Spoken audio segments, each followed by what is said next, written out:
Hello, I'm Javier Hakeem, and this is Harking Back, a podcast about the pop culture of a lifetime. Whose life? Mine. I'm going back through every year I've been alive and finding out what was going on in that year. This week we're looking at 1989. I was 7 years old, and Taylor Swift has a very famous album of the same name.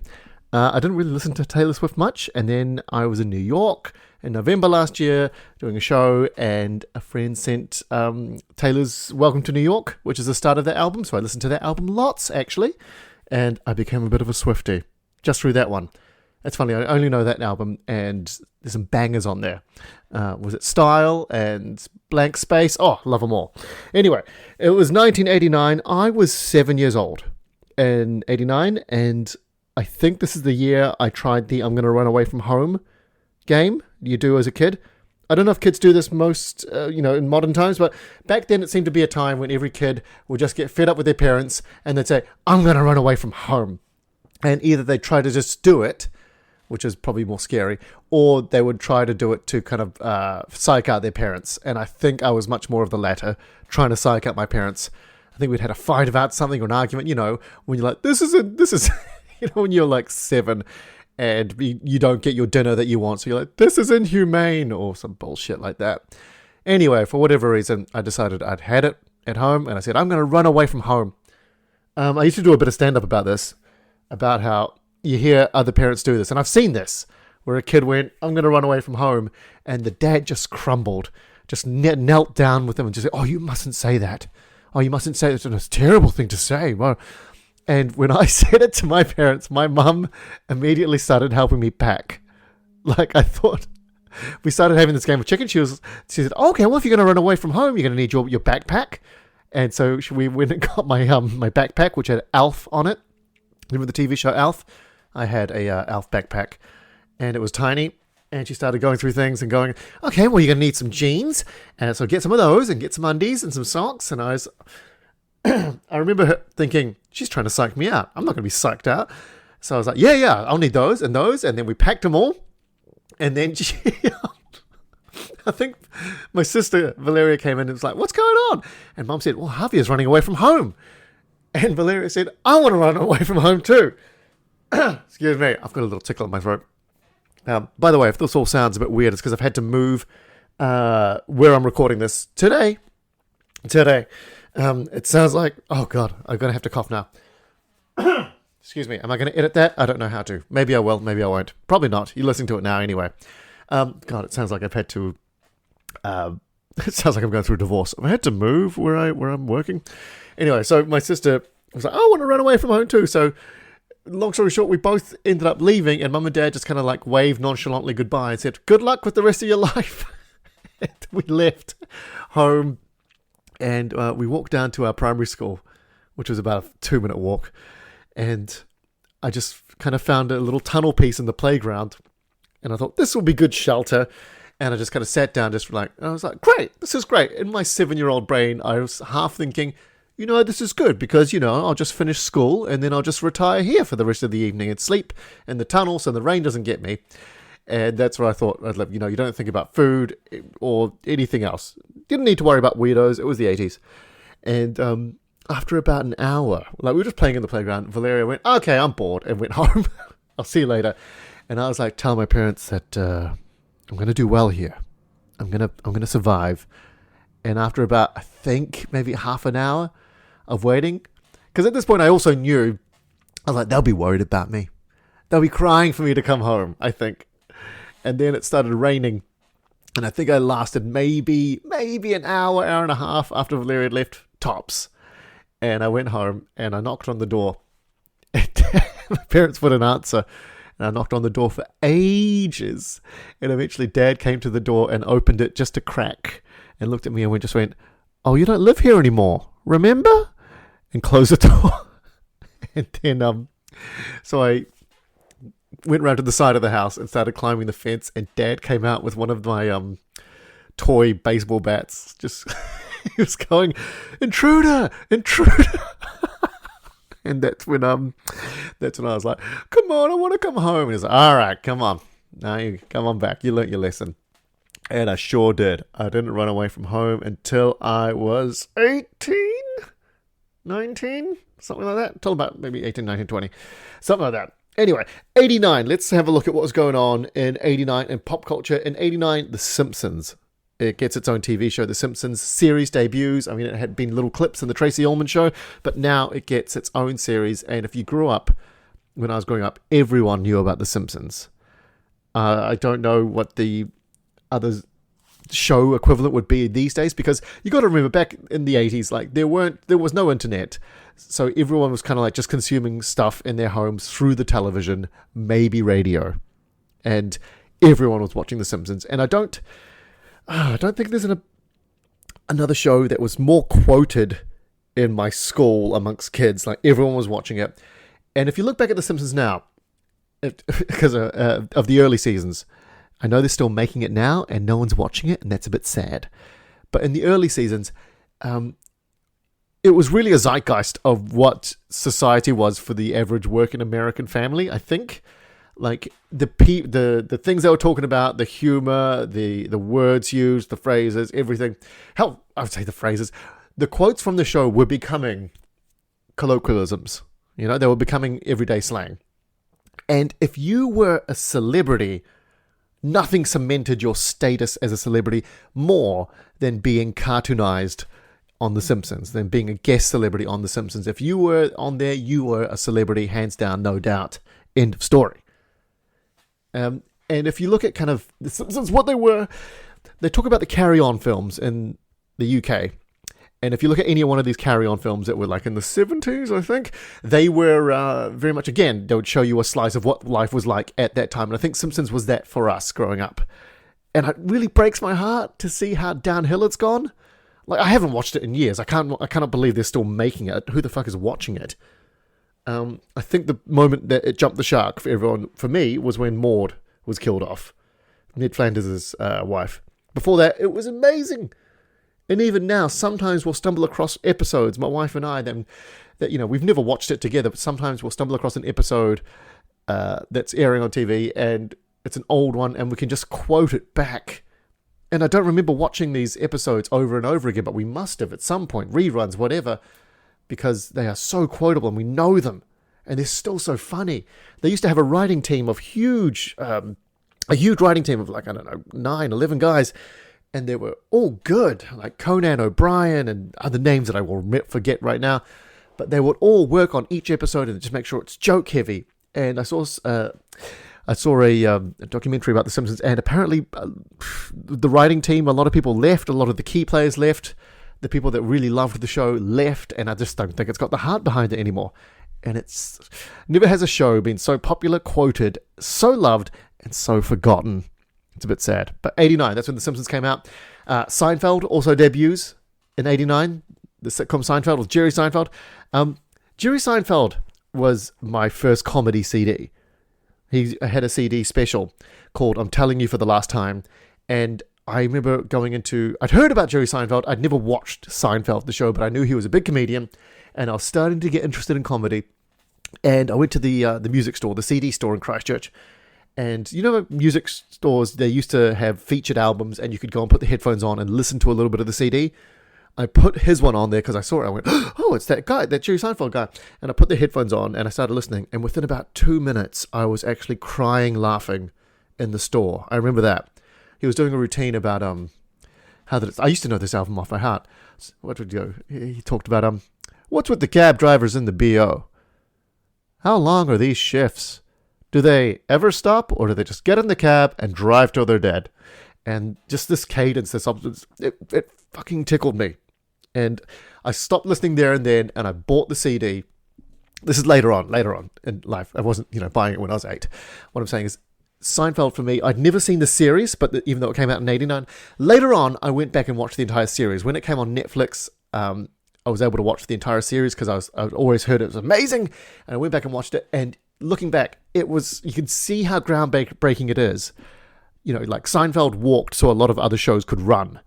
However, I did feel that the comedy for me was a little bit dated, but I appreciate it. That's the thing. I appreciated it more than I enjoyed it.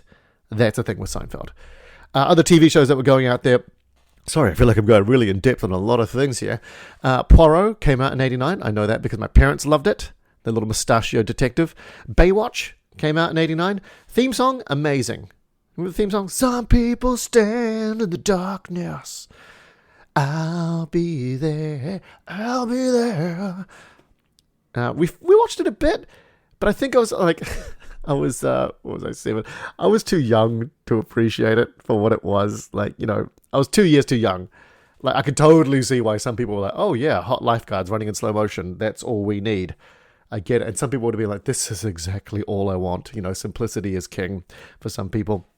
But Baywatch comes out then and launches some careers. Like, I always found it weird that David Hasselhoff had a massive career before Baywatch. Like, I always thought, this guy's pretty good. Like, he's really good leading man. Like, he'd been a Knight Rider and everything. And he was a huge German music star. Anyway, Family Matters comes out in 89. Remember that? Oh, God, that was a catchphrase in my household.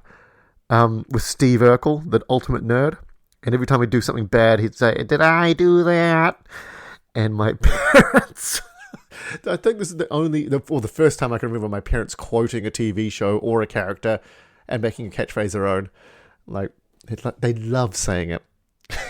They'd say, did I do that? And then they'd laugh at themselves. And if one heard the other say it, they'd laugh. And then my sister and I would roll our eyes because we were at that age. Family Matters came out then. Saved by the Bell, Doogie Howser MD. Dragon Ball Z comes out in 89. And I mentioned Dragon Ball Z because I watched it a bit later when I was a bit older because we didn't have it when I was a kid. But when I was a bit older, maybe like in my teens, it came out and it was a huge phenomenon. But looking back, love the idea of Dragon Ball Z. Love the idea, love the lore. The execution itself was labored and exhausting. Like, the editors on this show should have been shot if you've ever watched it. I get it, though. The cost of animation is so much. How do you stretch your dollar? Like, so instead of getting a simple shot of Goku, the hero, what you do, you don't just waste a simple shot of Goku. What you do is you get that shot and zoom in and start a slow panning shot of the same piece of animation from his feet up to his face, and then linger on the face just for a second too long, and then get a reaction shot from his enemy, and then that lingers on him for about 2 seconds too long, and then repeat that 20 times, and that's an episode of Dragon Ball Z. Like, the idea behind it is amazing, but the execution is so shit. Like, it's 90% people staring at each other and going, oh, rather than actual fighting. So those are the kind of like TV shows and stuff that came out in 89. Video games, I had a look at this. The big news in 89 is that the Sega, if you're from the US, the Genesis drops, or Mega Drive if you're in the UK or New Zealand. 16 bits of gaming console muscle, baby. Yeah. Before, everyone was like laboring around with 8-bit, and Sega comes along and goes, 8-bit? Pfft, what are you, peasant? Here's 16 bits. And everyone went, oh, look at it. It's amazing. Nintendo Game Boy also drops this year. Hugely popular because it had... The reason Game Boy took off was because they got Tetris inbuilt into it. And there was a whole rights fucking debacle about how that got out of Soviet Russia. There's documentaries about it if you're interested in Tetris and how it all played out. There's a movie called Tetris with Taron Egerton. I haven't seen it, but I think it's all about... building the blocks. No, I'm not going to even do that. It's about getting the rights out of the Soviet Union for this game, and eventually ends up on Nintendo, on the Game Boy, and I think that's why Game Boy soared. Absolutely soared. It took 4 AA batteries. I remember that, which is just... feels like too much admin these days. These days, if anything takes batteries, I'm just like, no, I'm not buying it. If it's not powered by USB, I'm like, no. If it I don't care if there's a machine that's like, this will add 5 years to your life. If it takes a single AA battery, I'm like, nah, can't be fucked. Won't do it. USB or nothing, baby. But in the 80s, you would happily do 4. You know what? Game Boy was a financial burden because I don't know how long the batteries lasted on the Game Boy, but when they finished, you had to buy 4 more. I don't know. Maybe I'm thinking about how much AA batteries cost these days. Have you seen how much they fucking cost? So expensive for AA batteries. Right, Game Boy comes out in 89. Good news, everyone who has been, wrestling with me trying to come up with the top 5 video games list of each year, because I haven't been able to find a concise list that condenses everything down to home console sales. But I found it this year. Hurrah. But I found it and it's quite boring. I'm sorry. we're not going to talk too much about it. Let's just whiz through this. At number 5, top 5 video games for home console in 1989. Top 5. Number 5, Teenage Mutant Ninja Turtles on the Nintendo Entertainment System. Apparently, this game is ridiculously hard. And it's one of those games that you wouldn't play. You would not play it unless you're only playing it because it's got Ninja Turtles on it. That's it. Otherwise, it's a pretty shit game. Let's be honest. Number 4 is Super Mario Bros. 3. And number 3 is Super Mario Bros. 2. It really shows you how little, or how some games dominated in the early years of home console gaming. Like Super Mario, I feel like I've been talking about Super Mario Bros. 2 and 3 and 1 for the last 6 fucking years now. Anyway, there they are at number 4 and 3 respectively. Number 2 is Tetris. I don't know if anyone's buying Tetris. You could buy it on the Nintendo, or just because they're buying Game Boys. Anyway, Tetris is number 2, and number 1 is Super Mario Brothers. Oh, what a boring top 5. Or maybe I've just been talking about them for too long. I know there's Super Mario Brother fans out there going, I could talk to you about an hour's length at each one of these Mario games. I bet you could, and I bet you make it more interesting than I did, or I did not. But I'm just feeling uninspired by this list at all. Also, if you listen to my last episode where I talked about having an arcade machine of Bobble Bobble in our flat, sorry, confession time, update, it wasn't Bobble, it was Snow Bros. Snow Bros was just very similar to Bubble Bobble, and I think it was even made by the same people as Bubble Bobble, but it was Snow Bros, not Bubble Bobble. I'm wondering if one of my 2 flatmates would come out listening to this and go, excuse me, Harv, you got it wrong. It was Snow Bros, not Bubble Bobble. Anyway, moving on, songs at 89. Oh, wow. What a lineup of songs. Things like, real mix of just like neon synth, like heartfelt ballads and just rocking out awesome songs in 89. Things like Right Here Waiting by Richard Marx, one of my wife's favorite songs. The Look by Roxette and Listen to Your Heart by Roxette. Roxette, everyone seems to know from It Must Have Been Love, from the Pretty Woman soundtrack. But their other songs, The Look and Listen to Your Heart, are way better, I think. I mean, the other one's pretty good too, but The Look especially. My daughter loves The Look, and she knows how to ask our smart speaker how to play it. So I've listened to The Look about 100 times in 2 hours. I've broken physics with that. Things like She Drives Me Crazy and Good Thing by Fine Young Cannibals comes out in 89. What a band name, Fine Young Cannibals. Kind of like, yeah, they're cannibals, but they're good. Look, they're quite refined. If You Don't Know Me By Now by Simply Red. By the way, this is my funeral song. Annie knows that if I die, this is one of the songs I want played at my funeral, which is, if you don't know me by now, you will never, never, never know me. Ooh. I just love it. It's the idea of me in the casket or whatever in the urn there, and everyone's going, yeah, he's fucking right, actually. Or the hangers on. What else in 89? Eternal Flame by the Bangles. Oh, 80s ballads. Power ballads. They don't get any better than Eternal Flame. If I Could Turn Back Time by Cher. I had a friend back in Christchurch. This was his go-to karaoke song. There used to be a karaoke bar in Christchurch called the Treehouse, and me and my university friends would hit it. This was a place we'd go, and his karaoke song was, If I Could Turn Back Time. And if we walked in there and someone else was singing it, he'd be like, oh shit, someone's playing my song. I'm like, it's not anyone's song. Things like Welcome to the Jungle, Paradise City by Guns N' Roses comes out. Love in an Elevator by Aerosmith comes out. Smooth Criminal, Michael Jackson. Fucking great songs. A song that comes out in 89, The Wind Beneath My Wings by Bette Midler. Remember when Bette Midler, there was a time when Bette Midler was doing everything. She was hosting things. She was releasing #1 singles like The Wind Beneath My Wings. She was in movies. She was fucking killing it. She was like the Jennifer Lopez of the late 80s. Yeah. My dad would play this on the piano. I remember this, right? You'd go to, he had like a little very thin booklet. It was like a little single piece of music. You'd buy it and it had the cover. It was like laminate. It looked like a little program from when you go to a show.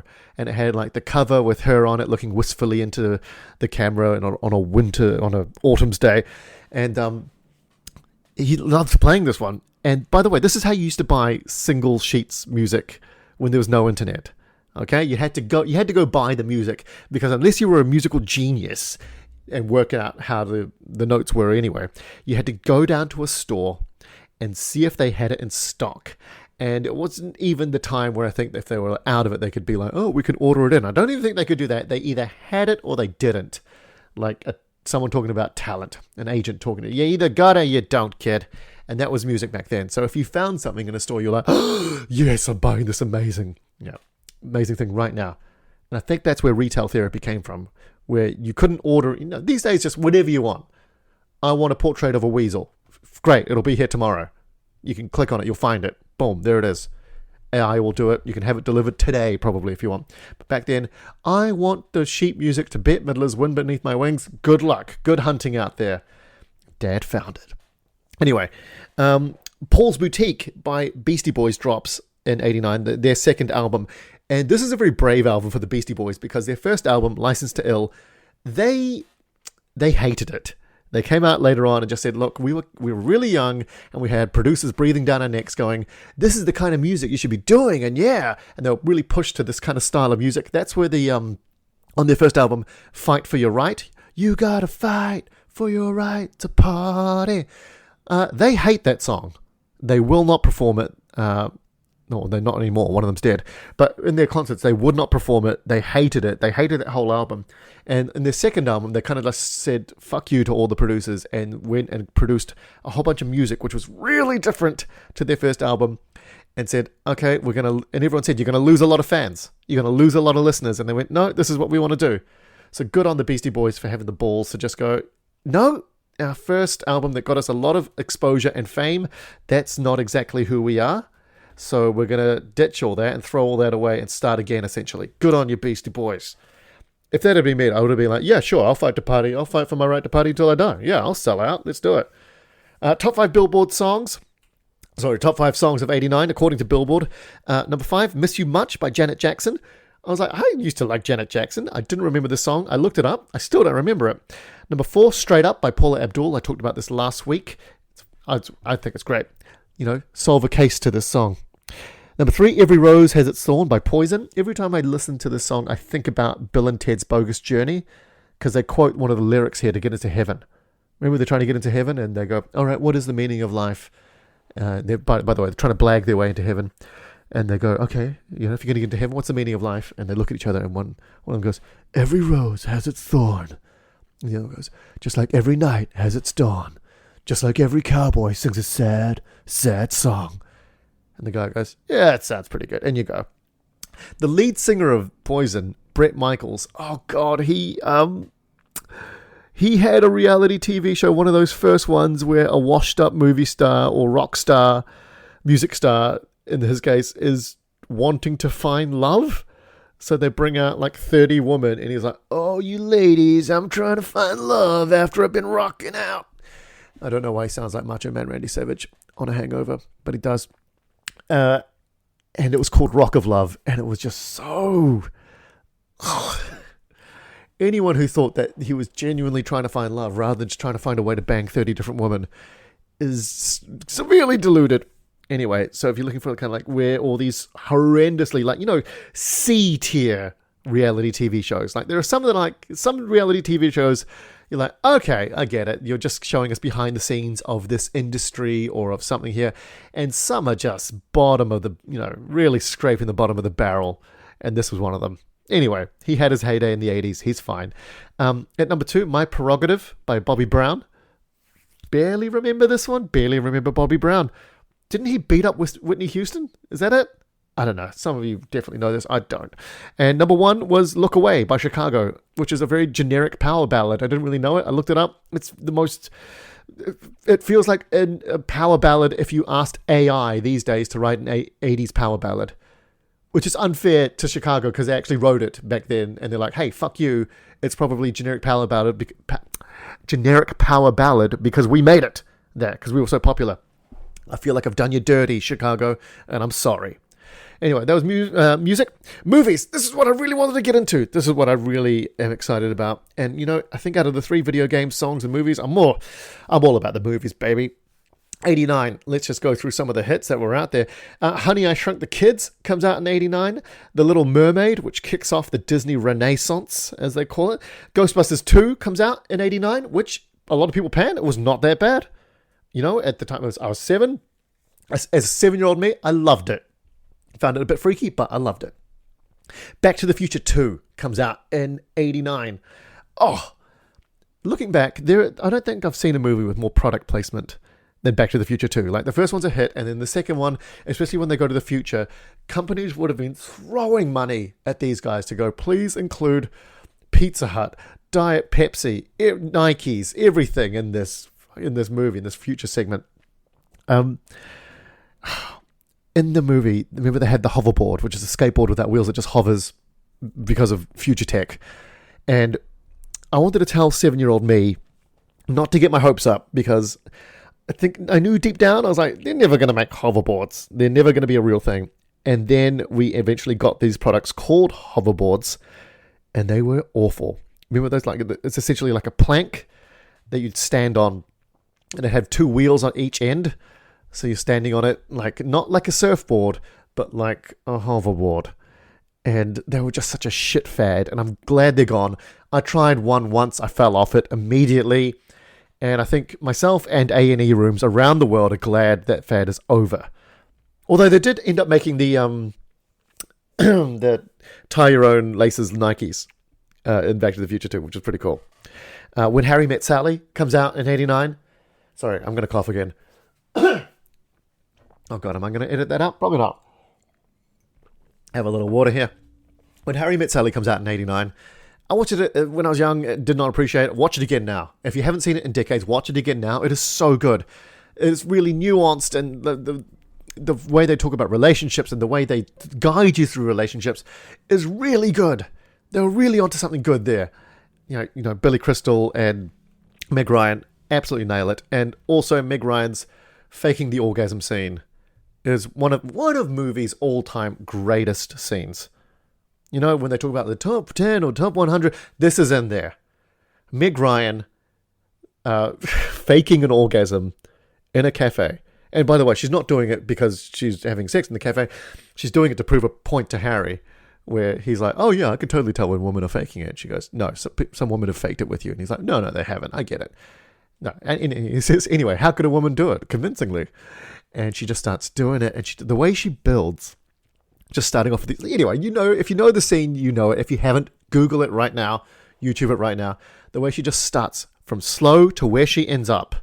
And then the joke at the end of it, if you haven't heard, I'm not going to spoil it. Go back and watch it again. Do yourself a favor. Even if you have watched it, go back, appreciate it again. She deserved an Oscar for that. I don't think I've ever seen a more convincing orgasm or fake. I've never seen a more convincing fake orgasm on screen than Meg Ryan doing it in When Harry Met Sally. Things like Turner and Hooch come out. Tango and Cash in 89. War of the Roses comes out in 89, which is a really funny comedy. By the way, it's got Kathleen Turner when she was at the top of her game. And Kathleen Turner is a little bit tainted in this household because my wife was a Kathleen Turner fan. She liked her movies. And in London a few years ago, like pre-COVID, there was a two-hander play with Kathleen Turner in it and Ian McDiarmid, who played Emperor Palpatine. And I can't remember what the movie was called, but it was about, it's a two-hander play, so just the two of them in there. And after the play, we went to the stage door and we waited to see if I, get a photo with them, because I would love to get a photo with Emperor Palpatine. And I remember Ian McDiarmid comes out first, and I go, Ian, love the play. Do you mind if I get a quick picture? And he's like, yeah, sure. And then we get a picture, and he does a few more pictures with some other people, and then him and his backpack just walk off into the London city, presumably to catch a bus. And I remember looking at that, like he just wanders off and just melds into the crowd. And I was like, there goes the Emperor Palpatine, the most evil man in the galaxy. And there he goes, just walking off into the London sunset to catch a bus. Anyway, Kathleen Turner takes ages to come out, right? Ages. And when she comes out, my wife goes up and goes, hey, I really love the play. Do you mind if I get a quick photo? And Kathleen Turner turns around and goes, oh, honey, I don't do that. Or something, what was it? I don't do that anymore, or I don't do that, honey, or something like that. And it was really condescending and really like, well, what the fuck are you doing here then? Because I think she was signing autographs or something. Anyway, my wife turns around, really dejected, and from that day on, Kathleen Turner is a 4-letter word in our house. Come on, Kathleen. You're past your prime. The fame's not there anymore. You got little fans as it is now. You can't be treating like that. All right? Kathleen Turner, I hope you go to ask for someone's picture and they turn around and go, oh, I don't do that anymore, honey. Ugh. And Ian McDermott was carrying you through that play, if I'm honest. All right, that came out in 89. Bill and Ted's Excellent Adventure comes out in 89. Karate Kid 3. Whatevs. I maintain. The funny thing is, I love the Karate Kid franchise, but I actually don't like the movies that much. Like, I love the idea of Mr. Miyagi teaching Daniel, his ways. But the movies themselves, I maintain Daniel is pretty shit at karate, and the karate in these movies is pretty shit. All right? Ask anyone that does karate if they think the karate in these movies is good. They'll all tell you, no, absolutely not. The Abyss comes out in 89. Holy shit, what a movie. James Cameron does this, I think, after Terminator. I think after Aliens. Is this after Aliens? No, I don't. This is before Aliens, I think. Oh shit, when did Aliens come out? Oh, I have to look it up. Anyway, I feel like Aliens has slipped through my net, which is a shame because I really would have liked to have talked about it. Or have I? And I've forgotten. I said this was going to happen when I started the podcast. I will talk about something very animatedly and emotionally, and then I will bring it up later and go, did I talk about it? And completely forget that I did. Anyway, The Abyss. Oh, so, they're deep sea divers. Do you remember that scene where they we've got an experimental diving suit, but it's liquid oxygen. So we have to fill up your helmet with this liquid oxygen. But what needs to happen is you need to drown yourself in it. And I love that line where they're doing it, and Ed Harris, his character, is like having a spasm in it because he's drowning. And he doesn't want to drown, but they're all going, you have to let it happen. And one of the characters goes, you have breathed fluid before for 9 months. You just need to remind your body how to do it. Apparently, the actors in this movie they were pushed to the brink on it. Some actors refused to talk about this movie when they're interviewed. The lady in it, I forget her name. I couldn't remember from anything else. She was fantastic, and apparently she will not talk to James Cameron anymore. There is a scene in this where at the end, they did a few endings, and on one of the endings, there's some tidal waves that are hitting, and they've got that scene where there's people on the beach and the tidal wave's about to hit, and everyone's running from it.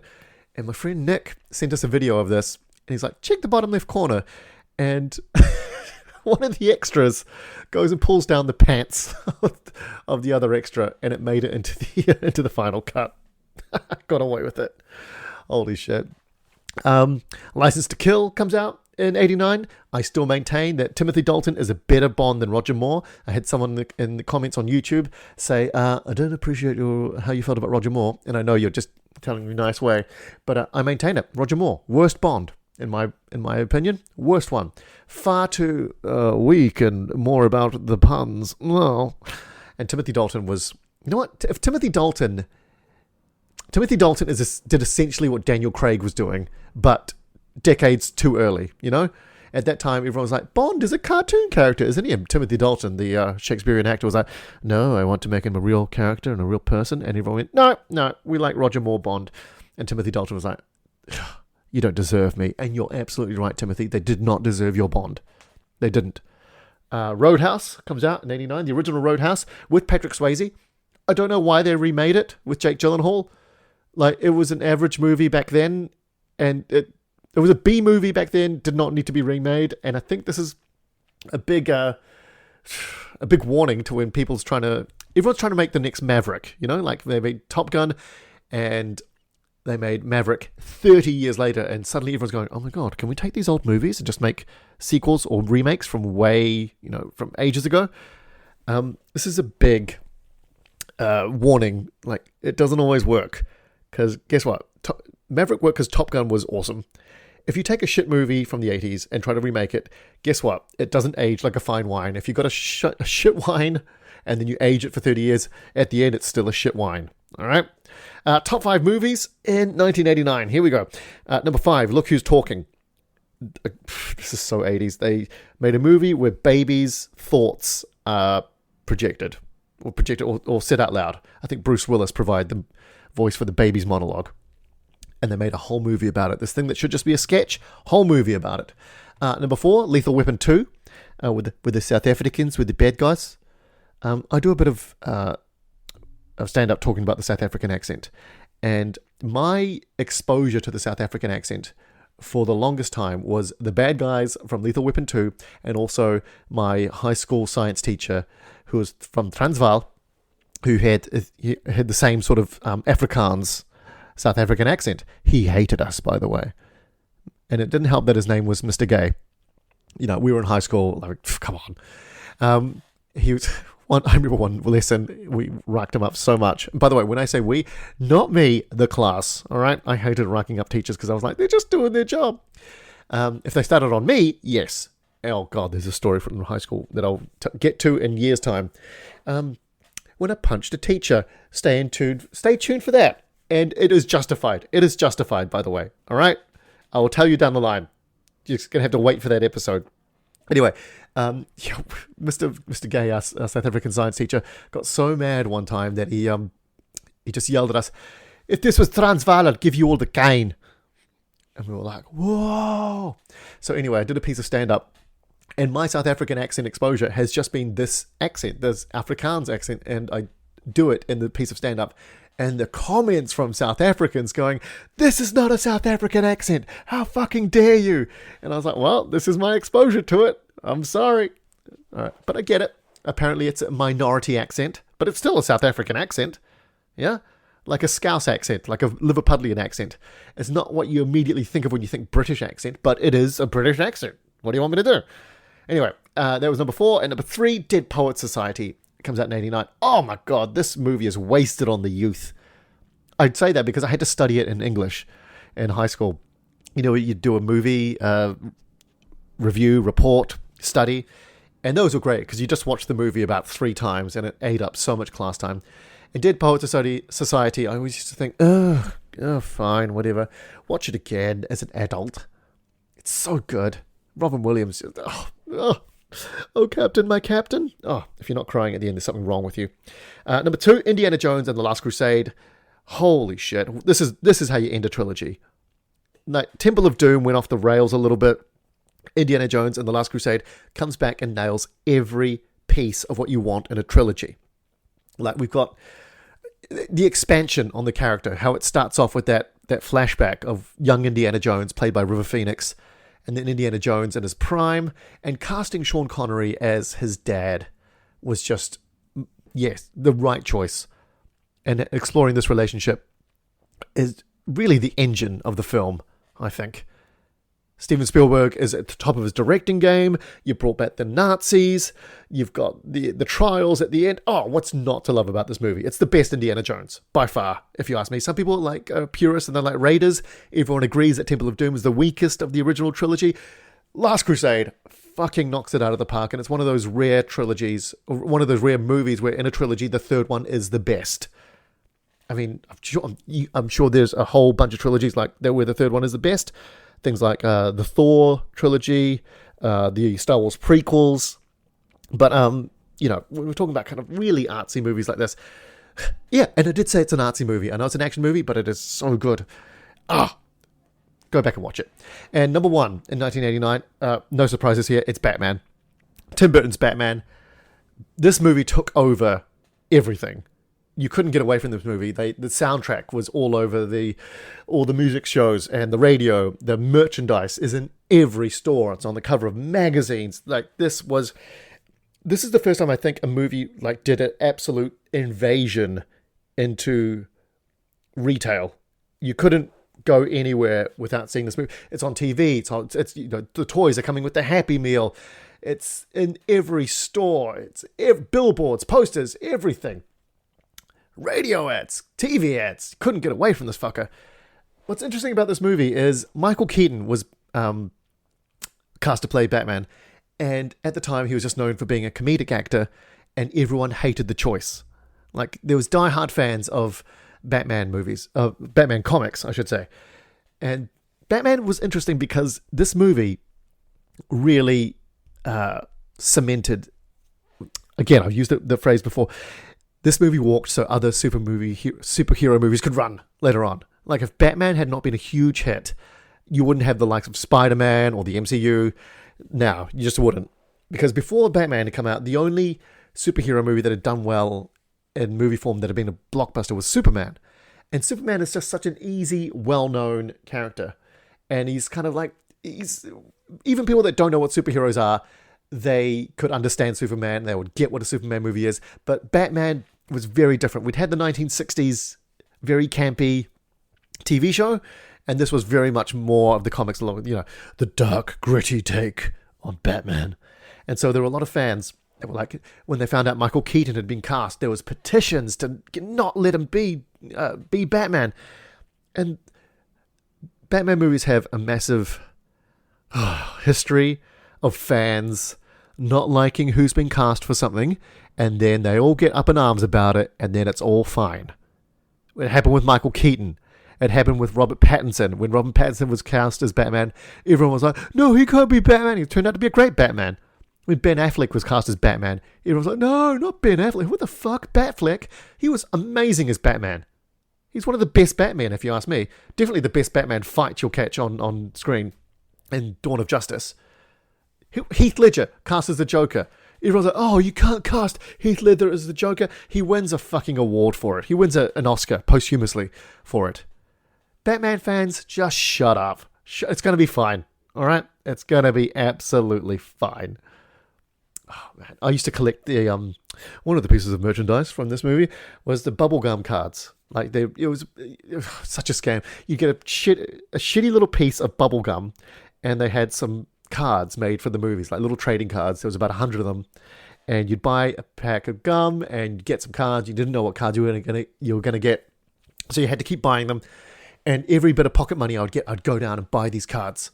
And even one night, when I got my pocket money on a Friday, before I went to bed, I left a note on Mum and Dad's bed saying, if you wake up and I'm not there, it's because I've gone to buy Batman cards. And they said, you can't leave without us. Anyway, Batman is number 1 at the box office that year. Times Person of the Year. I forgot to do this for 1988. So for 1988, sorry, apologies. 88 Times Person of the Year was The Endangered Earth. I'm glad they brought up the problems that we're having with Earth in 88, and that's all solved now. Well done. Jesus. Imagine when they did that in 88, they were like, okay, we need to address this, so we fix it promptly. And how's it going in about 35 years' time? Yeah, it's still fucked. I'm sorry, guys. And in 89, Times Person of the Year is Mikhail Gorbachev. Again, he won it in 87, and he's come back. Others have won it twice. Reagan, Lyndon Johnson, Nixon, Stalin. So, Mikhail Gorbachev, you join the 2-time club. Well done. What else happened in my life? I was starting to make friends at school. Oh, God, I remember one time I made a friend, a lifelong friend, Paul. And he lived not far away from us, like, a 5-minute walk. And he said, do you want to come over to my house, to play, whatever? And we'd agreed on a time. I think it was a Sunday. And I was desperate to go, like kids are when they've got a play date or something. And my parents said, okay, you can go. And again, they didn't take me. This was the 80s. They were like, okay, just Paul's house. You go. Where you go? And I was there on time when Paul had said like 2 o'clock or something. Anyway, no one was home. And as a 7-year-old kid, I didn't have the maturity to kind of like just knock on the door and go, oh, no one's home. I will just wait, or I will go home. I was like, oh, they must be in a part of the house I can't see, or they can't hear me. So what I'll do is I'll just break into this house. And I found a little open window, a tiny little open window, and I squeezed through it. I don't know why I went in there. I was just like, I've got to get into this house because I think they're in there and they're just ignoring me or they haven't heard me. It's such a ridiculous thing to do, but this is 7-year-old mentality for you. And I squeezed him through the window, and it was in his parents' bedroom. And as soon as I land, 2 dogs come running up to me. By the way, they're Chihuahuas, okay? I'm so fucking thankful they were Chihuahuas. If it had been like a big breed of dog, it might have mauled me to death. Quite justifiably, I'm just an intruder gone in there. But they're 2 Chihuahuas. So all they can do is start barking and yapping at me like machine guns. And I'm fucking terrified, right? Because I don't have much experience with dogs, and they're just yapping away, and they're so loud, and I'm so surprised, and they just run me back into the room, and I just crawl back out of the window, And I go back home and I cry to mum and dad. I go, the dogs, they were massive, massive chihuahuas. And they're like, oh, God. And eventually Paul calls me up and goes, yeah, sorry, we're a bit late. And the next time I go around to Paul's, I find out, because I didn't know he had dogs, his grandparents, who are Greek, the chihuahuas belong to his grandparents, right? And when I go into his house, the chihuahuas kind of smell me again or sense me again. And so they start yapping at me again like crazy. And we go and hide in Paul's room. And he goes, dude, they're chihuahuas. You can't be scared of chihuahuas. And I'm like, they're fucking terrifying. So him and his older brother come up with this plan where I've got to face my fear. And what I've got to do is I've got to scare the chihuahuas back. I've got to stand up to them. I've got to scare the chihuahuas. I'm like, but I'm not scary. And Paul just looks around his room and goes, here, put on these ski gloves. So I'm like, I put them on. And he goes, practice.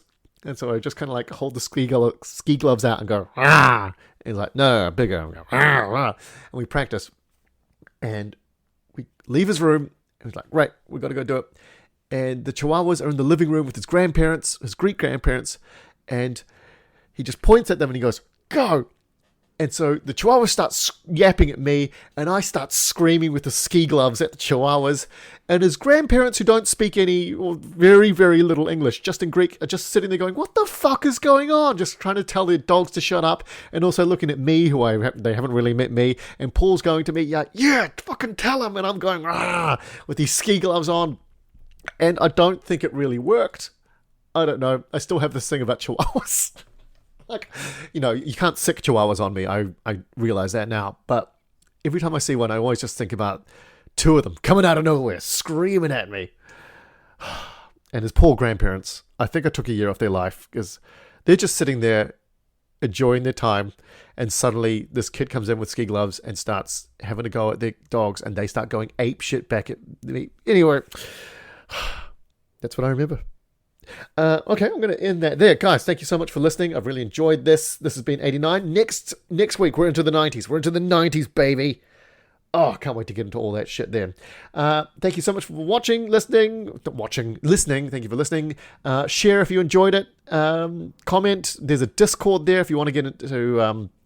anytime you want to prove me wrong, because I would have got things wrong here, or comment on anything, there's a Discord set up. It's on the episode description where you're listening to your podcast. I don't know. I feel like today I've been really a bit frantic. I've been a bit up and down all over the place. I've been away from home doing a cruise, and my brain is just a bit fried from all the catch-up work I've got to be doing. Like, this podcast is going to come out a day late, so apologies for that. But my brain's a bit here, there, everywhere. I've got a lot of things going on, so I appreciate you guys dealing with me as I'm kind of clearly struggling on the mic here sometimes. Anyway, I will catch you next time. Thank you for listening. Bye!